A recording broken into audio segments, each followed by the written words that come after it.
Good morning student. Adarsh Balniketan की online class में आपका स्वागत है सभी। आज जो हम नया टॉपिक पढ़ने वाले हैं वो है चैप्टर नंबर 3, किसी साझेदार की निवृत्ति या मृत्यु पर लिख। तो चैप्टर हमारा 3 है।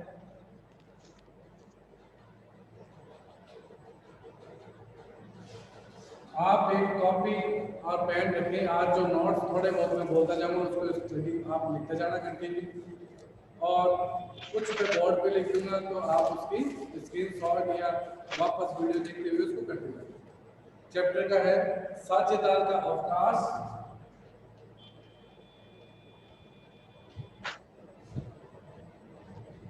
अवकाश अवकाश का मतलब निवृत्ति यानी चले जाना, निवृत्ति ग्रहण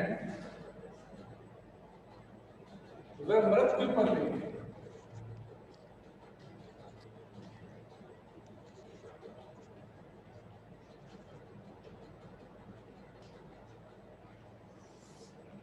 ये हमारा चैप्टर है कि साझेदार का अवकाश ग्रहण करना यानी जाना या उसकी मृत्यु पर होने वाले लेके क्या क्या लेके होते हैं। तो सबसे पहले ये है बात आती है कि साझेदार अवकाश ग्रहण कर कैसे सकता है। तो हमारा पहला टॉपिक होगा अवकाश ग्रहण की स्थितियां।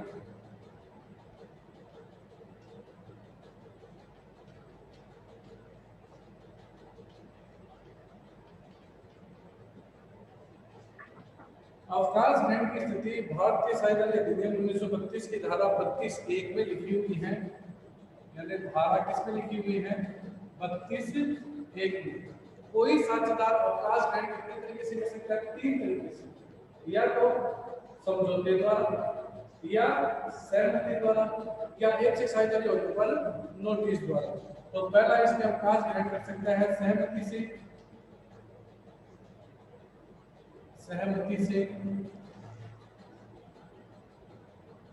दूसरा है समझौते से,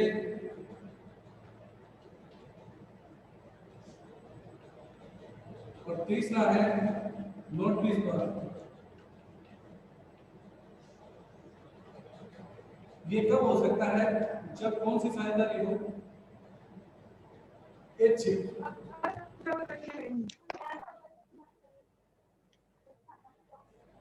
नोटिस द्वारा। जब कौन सी साझेदारी हो? ऐच्छिक साझेदारी।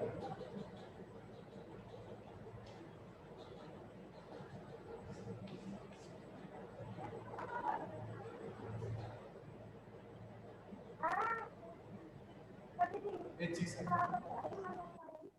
तो कोई भी साझेदार अवकाश ग्रहण करने की धारा 32(1) में लिखा हुआ है। 3 स्थितियां हैं।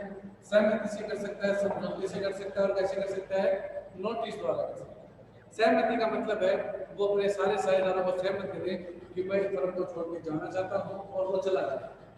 समझौते द्वारा यानी पहले से साझेदारी संलेख में लिखा हुआ था कि इतने साल के लिए, इतने महीनों के लिए, इतने दिनों के लिए साझेदारी है, तो वो उतने दिन, उतने महीने, उतने साल जा सकता है।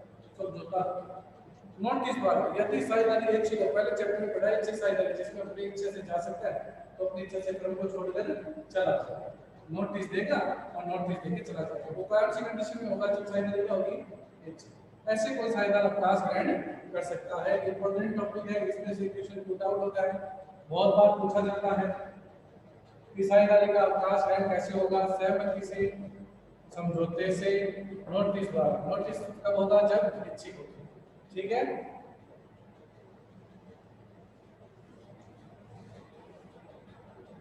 नेक्स्ट इसमें टॉपिक बनता है कि जब साझेदार अवकाश ग्रहण करता है तो समस्याएं क्या क्या होंगी। तो समस्याएं क्या क्या आएंगी? तो साझेदार के अवकाश ग्रहण करने पर जो मुख्य समस्याएं हैं उनका सॉल्यूशन भी इस पार्ट में किया जाएगा, पार्ट समाप्त हो जाएगा। जैसे पहली समस्या आएगी कि नया लाभ अनुपात कैसे होगा? नया लाभ हानि अनुपात। दूसरा, फायदे का अनुपात क्या होगा? फायदे का अनुपात। जब कोई साझेदार जाएगा तो निश्चित है जो रुके हैं उनको फायदा होने वाला है, तो किस अनुपात में फायदा होगा। नंबर 3, संपत्ति दायित्व का पुनर्मूल्यांकन।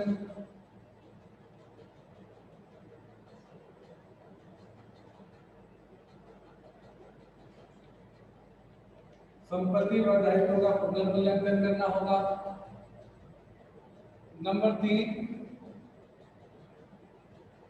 नंबर 4 हो जाएगा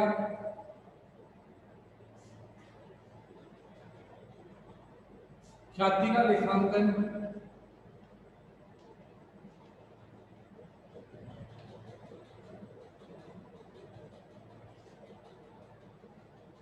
एक समस्या आ सकती है पूंजी का समायोजन।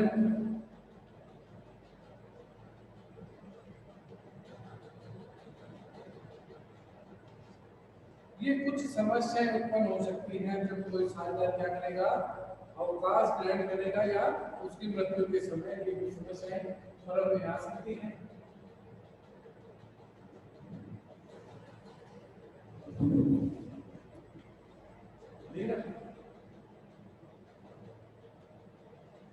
ठीक है, तो ये कुछ समस्याएं हैं जब कोई साझेदार अवकाश ग्रहण करे।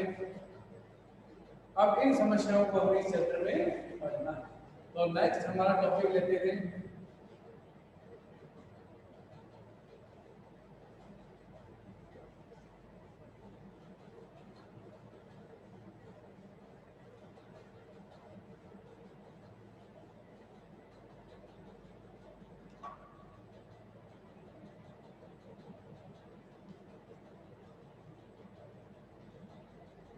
नए लाभ हानि अनुपात निर्माण।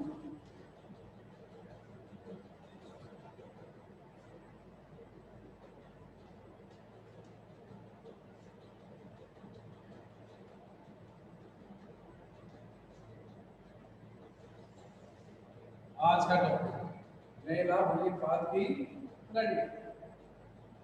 अब किसी साझेदार के निवृत्त होने पर नए लाभ हानि अनुपात की गणना की जाएगी, क्योंकि अब भविष्य में जो बचे हैं शेष साझेदार हैं वो किस अनुपात में लाभ हानि घटेगी, उनका नया अनुपात है। तो उसका एक फॉर्मूला है और वो फॉर्मूला क्या है कि नया लाभ हानि अनुपात बराबर पुराना अनुपात प्लस फायदे का अनुपात।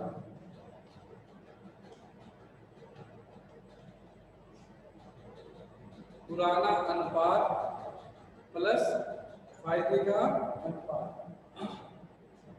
जो बचे हुए साझेदार है उनका पुराना अनुपात और उसमें उनका क्या जोड़ दो, फायदा जोड़ दो। उनका फायदा कितना, जिसको जितना फायदा होगा किसी साझेदार के जाने से उसका उतना ही बढ़ जाएगा। तो कौन सा अनुपात आ जाएगा, नया। ठीक है, तो नया अनुपात निकालने की सूत्र है पुराना अनुपात प्लस फायदे का अनुपात। अब इसके ये तो इसका सूत्र है और इसकी थ्योरी कि किसी साझेदार के जाने पर भविष्य में शेष साझेदार किस अनुपात में लाभ हानि घटेगी उसे कहते हैं नया अनुपात। उस नए अनुपात की गणना का सूत्र है पुराना प्लस फायदा। जबकि निकालने की स्थितियां अलग अलग हैं तो उन स्थितियों को अपन डिस्कशन कर लेते हैं। देखो मैं ओरली बोलता जाऊंगा और आप उसको देखते जाओ और चीज को देखना चाहो तो देख सकते हो। पहली स्थिति है जैसे ए बी सी साझेदार है 3 2 1, सी चला गया और कुछ भी नहीं हुआ तो नया अनुपात क्या हो जाएगा, सी चला गया तो सी को जाने दो, नया अनुपात क्या हो जाएगा 3। पहली स्थिति। दूसरी स्थिति क्या होगी, जैसे सी चला गया, सी के हिस्से को दोनों बराबर बांटेंगे ए और बी, तो सी का हिस्सा है 1/6, दोनों बराबर बांटेंगे तो इसके बराबर कितने कर दो 1/12। वो पुराने वाले को दो, पुराना प्लस फायदा, दोनों को फायदा के बराबर। तीसरी कंडीशन हो सकती है सी चला गया, उसके हिस्से को ये 2-1 अनुपात में बांटेंगे। किस अनुपात में बांटेंगे, 2-1 में। तो आपको निकालना पड़ेगा कि ए को कितना मिलेगा, सी को बी को कितना मिलेगा। तो किसके हिस्से को लेंगे, सी के हिस्से को 1/6 को। किस अनुपात में लेने वाले हैं, 2-1 में। तो 2/3 1/3 2/18 1/18, यानी पुराना अनुपात में एक अनुपात में कितना जोड़ देना 2/18। बी वाले में कितना जोड़ देना, 1/10 जब विशेष अनुपात हो। तीसरी कंडीशन। चौथी कंडीशन है कि वो किसी एक साझेदार से खरीदेगा, जैसे सी का जो हिस्सा है वो सिर्फ बी खरीदता है, तो सी का हिस्सा सिर्फ किसमें जोड़ दो, बी के अंदर जोड़ दो। और एक कंडीशन आपको नया अनुपात ही देते। नया अनुपात का मतलब है ये तो आपका पुराना है और बोले सी चला गया और नया अनुपात ए और बी का होगा 7:3, तो नया अनुपात 7:3 ये कितनी कंडीशन हो गई, 5। ये 5 कंडीशन से आप नए अनुपात की गणना कर सकते हो। सूत्र यही होगा, पुराना अनुपात प्लस फायदे का अनुपात। और फायदे कितने तरीके से हो सकते हैं, 5 तरीके से हो सकते हैं। मैंने आपको ये नए अनुपात की क्या होगी, ठीक है। नेक्स्ट देखो हमारा टॉपिक है, दो टॉपिक को पूरा करेंगे उसके बाद उनके क्वेश्चन देखेंगे। नेक्स्ट टॉपिक है फायदे के अनुपात की गणना।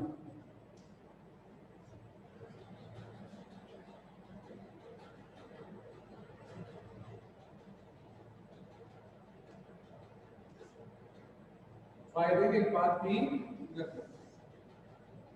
किसी साझेदार के जाने पर जो बचे हुए साझेदार हैं वो जिस अनुपात में उस साझेदार के हिस्से को ग्रहण करते हैं, ले लेते हैं, खरीद लेते हैं, उसे कौन सा अनुपात कहते हैं, फायदे का अनुपात।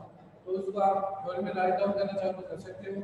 किसी साझेदार के जाने पर उसके हिस्से को जिस अनुपात में शेष साझेदार ग्रहण कर लेते हैं उसे कहते हैं फायदे का अनुपात। ठीक है ना, सुन लेना। और फायदे के अनुपात का सूत्र क्या हो जाएगा, तो बात है फायदे के अनुपात का सूत्र क्या है, फायदे के अनुपात का भी सूत्र है,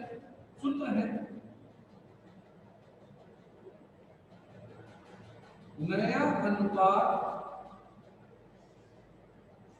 माइनस पुराना अनुपात, ये फायदे के अनुपात का सूत्र है। नया मैंने आपको सिखा दिया कैसे निकलता है, और पुराना इसमें से जैसे ही तो फायदे के अनुपात की गणना हो जाएगी। कुछ ऐसी कंडीशंस हैं जिसमें फायदे के अनुपात की गणना ओरली हो सकती है, हम मौखिक बता सकते हैं। जैसे ए बी सी साझेदार थे, ए चला गया, कुछ नहीं बोला, तो बचे हुए अनुपात क्या नेम पर और बचा हुआ अनुपात क्या देगा, फायदे का। ऐसे कह दिया ए चला गया, उसके हिस्से को बी और सी बराबर बांटेंगे तो फायदे का अनुपात क्या हो गया, बराबर। ए चला गया, बी और सी ए के हिस्से को 2:1 में बांटेंगे तो फायदे का अनुपात क्या हो गया, 2। ए चला गया, ए के सारे हिस्से को बी ने खरीदे तो फायदा सिर्फ किसको, बी को।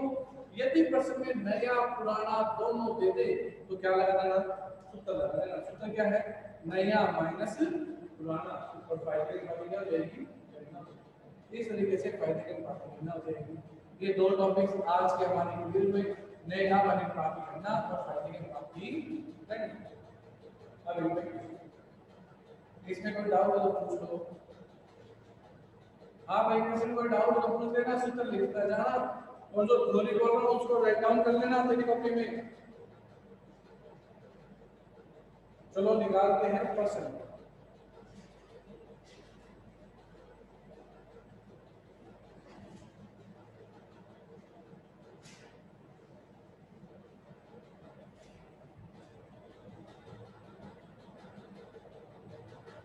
फायदे के अनुपात को लेके और नए अनुपात को लेके हमारे पास कुछ प्रश्न हैं जो अति लघुत्रात्मक में हैं, उनको आज हम सॉल्व कर लेते हैं और आज के टॉपिक्स हमारे क्लियर। फिर कल अपन नया स्टडी नया टॉपिक लेंगे।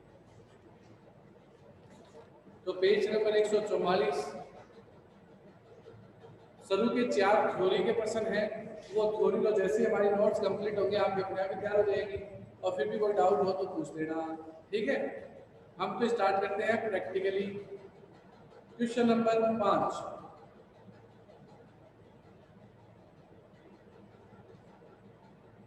क्वेश्चन नंबर 5 देखो क्या है। क्वेश्चन नंबर 5 है, ए बी सी एक फर्म में लाभों को 1/2, 3/10, 2/10 के अनुपात में विभाजन करते हुए साझेदार बोला गया 1/2, 3/10, 2/10।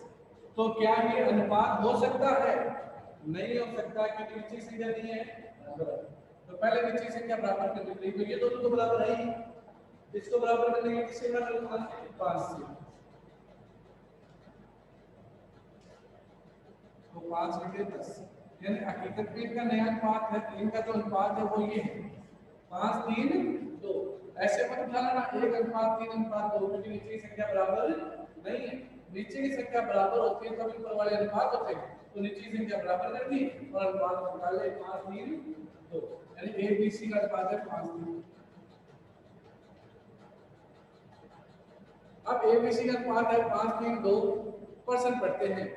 नया लाभ विभाजन अनुपात व फायदे के अनुपात की गणना करो। एक अवकाश ग्रहण करता है, अवकाश ग्रहण कौन कर रहा है?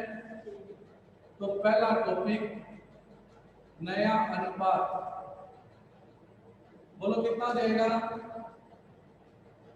बी और सी अनुपात हो जाएगा 3 और 2। ए चला गया साइलेंट है, किसने क्या किया तो जाए रिजल्ट दो बच्चे बी और सी क्या अनुपात हो जाएगा 3 और 2। और फायदे का अनुपात क्या जाएगा?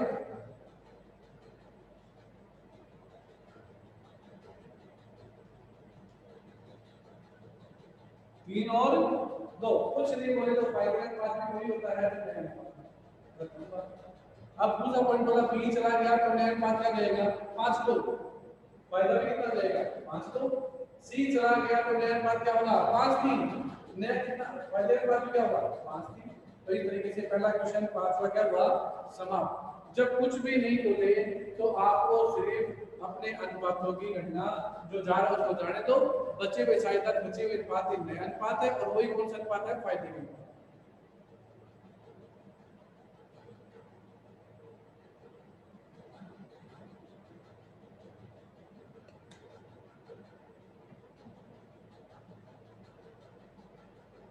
आया क्वेश्चन नंबर 5 समझ में?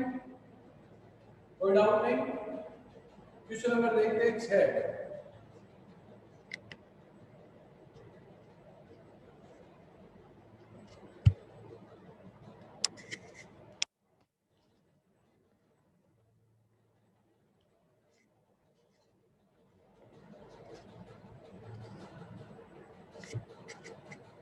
ये रोशनी कैसे आ रही है?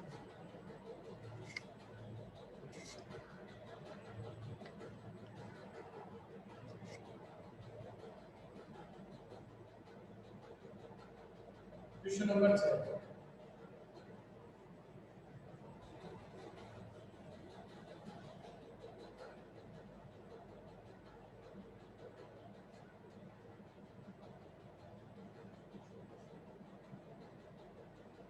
क्वेश्चन नंबर 6 है ए बी सी एक फर्म में साझेदार हैं जो लाभों को 2:1:2 में बांटते हैं। ए अवकाश ग्रहण करता है, ए का पूरा हिस्सा बी प्राप्त कर लेता है। नया लाभ अनुपात बताओ।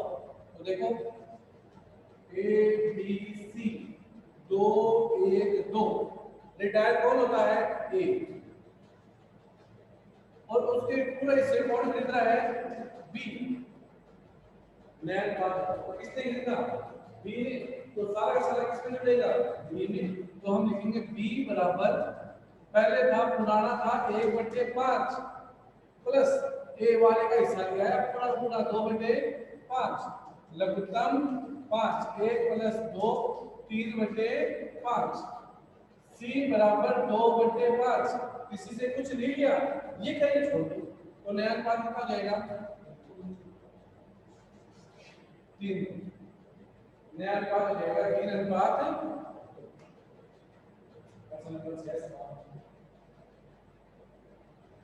प्रश्न नंबर 7।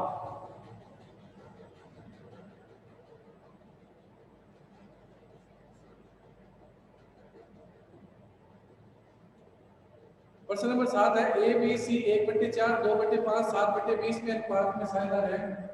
1/4 2/5 और 7/20। क्या इनके नीचे की संख्या सबकी एक जैसी है? नहीं। तो सबकी एक जैसी करो, कितनी हो सकती है सबकी 20 हो सकती है। तो इसको 20 से गुणा 20 बनाने के लिए किससे गुणा करेंगे 8/20। इसको किससे गुणा करेंगे 5/20, यानी नया अनुपात है, इनका जो अनुपात है एक्चुअल में वो ये 5/8/7, जो 1/4 2/5 7/20 लिख रखा है, उनका एक्चुअल में अनुपात कितना है? 5/8/7। अब पढ़ते हैं प्रश्न आगे क्या होता है। प्रश्न बोलता है कि बी का हिस्सा, बी अवकाश ग्रहण करता है, बी का हिस्सा ए और सी ले लेंगे किस अनुपात में? 1:2 में, यानी बी जाएगा ए और सी उसके हिस्से को ले लेंगे 1:2 में, 1:2 यानी विशेष बोल दिया। तो सबसे पहले तो ये निकालना पड़ेगा ए को क्या मिलेगा और सी को क्या मिलेगा। तो ए कितना लेगा? ए लेगा और कौन लेगा? सी लेगा। किसके हिस्से को लेंगे? बी के। बी का हिस्सा है 8/20, बी का हिस्सा कितना है? 8/20। किस अनुपात में लेंगे? 1:2 में, 1/3, और ये लेगा 2/3, 8/60, 16/60। ए ले लेगा 8/60, सी ले लेगा 16/60। अब हमें पता चल गया कौन कितना लेगा, जब आप इसको लगा दो पुराना प्लस आएगा नया अनुपात कितना करते हैं। ए बराबर पुराना था 5/20 प्लस 8/60 लघुत्तम 60, 3 बार गया, 3 मतलब 15, 15 प्लस 8 23/60। सी बराबर 7/20 पुराना था प्लस 16/60 लिया है, लघुत्तम कितना? 60, 21 प्लस 16 37/60, और नया अनुपात आ गया 23:37। नया अनुपात क्या गया? 23:37। पुराने अनुपात में प्लस होते हैं, इसको फायदा। फिर प्रश्न में बोला फायदे के अनुपात की गणना और करो, तो फायदे के अनुपात की गणना कर देंगे। सूत्र क्या है? नया माइनस पुराना, जबकि पहले पता उत्तर तो ये आने वाला ए और सी किस अनुपात में लिया? 1:2 में, तो फायदे का अनुपात 1 के लिए निकाल के देखते हैं। देखो फायदे के अनुपात की गणना करते हैं।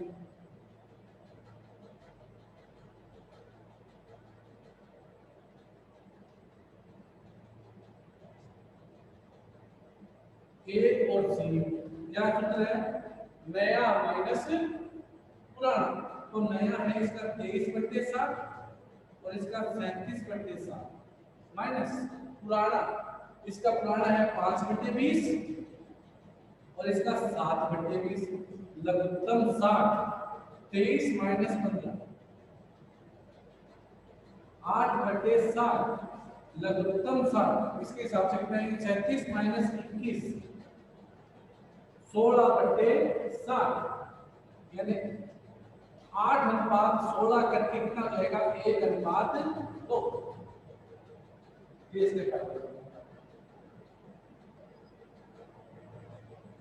पहले इनके अनुपात अलग थे, तो पहले इनका एक्चुअल अनुपात निकाला, फिर जा रहा है बी जाने दो, उसके हिस्से को इस विशेष अनुपात में ले रहे हैं। तो उस विशेष अनुपात में पहले बी के हिस्से को बांटो, इसको क्या मिलेगा, फिर जिसको जो मिला उसमें जोड़ दो, नया अनुपात आ जाएगा।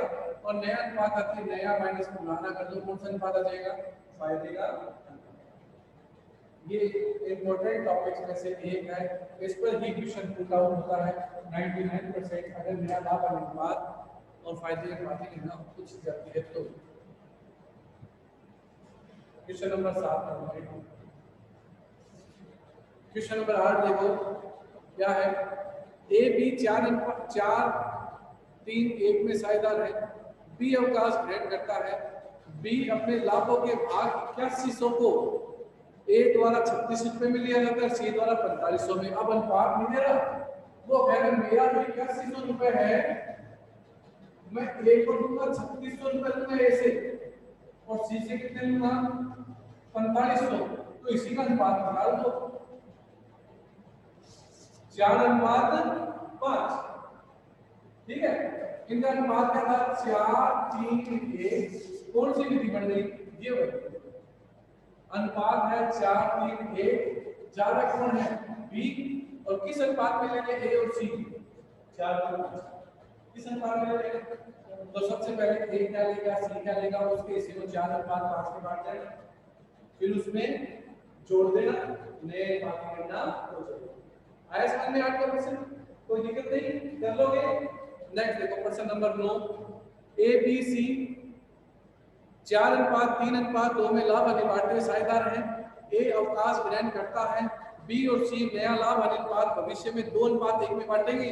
पुराना दे रखा है, नया दे रखा है, और अगले ने बोला फायदे के अनुपात की गणना करो, तो हो जाएगी बिल्कुल ऐसे जैसे पुराना दे रखा है, नया दे रखा है, सूत्र अपना देना, नया माइनस पुराना फायदे के अनुपात। कर दो एक क्वेश्चन में, तो क्वेश्चन 9 में क्या हुआ कंप्लीट, आपके ऊपर भी तैयार हो रहे हैं, उनको समझा रहा हूं कैसे निकलेगा। प्रश्न नंबर 10 देखो, ए बी सी 3-4-1 में साझेदार है। ए अवकाश ग्रहण करता है, वह अपने हिस्से का 2/3 भाग बी को और सी को 1/3 भाग देगा, शेष भाग सी को 1/3। तो हमें पता है ए जा रहा है, तो वो किस किस को हिस्सा देगा, बी और सी को। तो बी और सी को कितना देगा, वो कह रहा है बी को मैं दूंगा 2/3, तो उसका हिस्सा 3/8 रहेगा।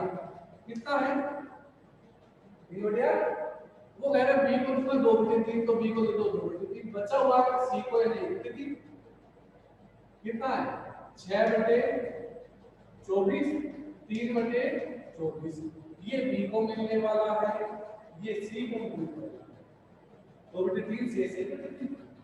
क्या करोगे, इस तरीके से जोड़ दो, b बराबर पुराना प्लस 6/24, c बराबर पुराना और प्लस 3/24। कौन सा अनुपात आ जाएगा, नया अनुपात। फायदे का अनुपात पूछा नहीं, अगर पूछा है तो सूत्र लगा देना। कौन सा सूत्र लगाओगे, नया माइनस पुराना, क्लियर है, तो नया माइनस पुराना करते जाओ, फायदे का अनुपात आ जाएगा। ठीक है, करना कौन सा कंडीशन है, अगर क्वेश्चन नंबर 7 हमारा तैयार रेडी, तो कोई टेंशन नहीं, 8 9 10 सब इस पर, सारे इस पर, बस आपको आना चाहिए कौन सा क्वेश्चन नंबर 7। 7 अगर आता रहेगा तो कोई टेंशन नहीं। क्वेश्चन नंबर 7 के अकॉर्डिंग ही सर आपको मैंने बताया भी है कि आपका क्वेश्चन नंबर 7 जो है वही आपका बेस है, क्योंकि उसके अंदर क्या है, एक विशेष अनुपात में बांटा जाता है। कौन से अनुपात में बांटा जाता है, विशेष, और उस विशेष अनुपात को निकालो और बांट दो। हाईएस्ट क्वेश्चन एक बार पूछा हुआ क्वेश्चन था क्वेश्चन नंबर 8। क्वेश्चन नंबर 8 में क्या पूछा कि बी जो बी है उसका शेयर कितना है, 81,100, और उस 8,100 और सी क्या करते हैं 3600 में और 4500 में। तो आपको एक राशि देती, तो राशि देती तो क्या करोगे, उस राशि से क्या निकालो, अनुपात निकालो। अनुपात निकालोगे 4-5 और उससे 5 और अनुपात तैयार आपका, नया अनुपात और फायदे का अनुपात। फायदे का अनुपात को सूत्र याद होना चाहिए, सूत्र क्या है, नया माइनस पुराना। अब हमारा इस पर एक टॉपिक पढ़ता है थ्योरिकल। अब वो थ्योरिकल क्या बनता है, दूसरा और तीसरे चैप्टर को मिलाकर। दूसरे में कौन सा अनुपात पढ़ा, त्याग का, और तीसरे में कौन सा पढ़ा, फायदे का अनुपात। तो एक नंबर में एक प्रश्न आता है कि त्याग के अनुपात और फायदे के अनुपात में अंतर क्या है। अंतर क्या है, एक तो बात अंतर क्या, त्याग के अनुपात की गणना कब होती है, जब कोई साझेदार प्रवेश के पास, और फायदे के अनुपात की गणना कब होती है, जब कोई साझेदार अवकाश ग्रहण करता है। पहले अंतर का आधार क्या लिखोगे, मूल्यांकन की स्थिति कि मूल्यांकन कब होगा, तो मूल्यांकन की स्थिति में एक प्रवेश पर और एक अवकाश पर। दूसरा है सूत्र, सूत्र क्या होगा, एक का सूत्र है त्याग का, क्या सूत्र है, पुराना माइनस नया, पुराना माइनस नया, जबकि फायदे का क्या है, नया माइनस पुराना। ये सूत्र के साथ ये दो अंतर याद करने की काफी है, लेकिन इस पर एक अंतर और अगर बनता है तो बना सकते हैं, जैसे फायदे के अनुपात और त्याग के अनुपात क्या दर्शाता है, तो त्याग का अनुपात दर्शाता है कमी, क्योंकि वो इसको क्या करता है, कम, जबकि फायदे का अनुपात क्या दिखाता है, वृद्धि को, क्योंकि वो क्या करता है। ठीक है, तो इस तरीके से इसमें 3 अंतर निकलते हैं। हमें कम से कम कितने अंतर याद करने हैं, 2 अंतर याद करने हैं।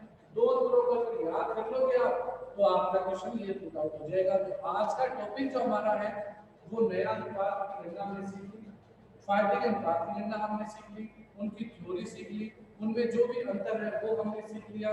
प्लस कल जो हमारा टॉपिक रहेगा वो ख्याति को लेकर रहेगा, उस ख्याति की थ्योरी सीखेंगे। उसके बाद में प्रैक्टिकल है वो लघुत्मक में है। आज अपनी लघुत्मक सारे समाप्त हो गए।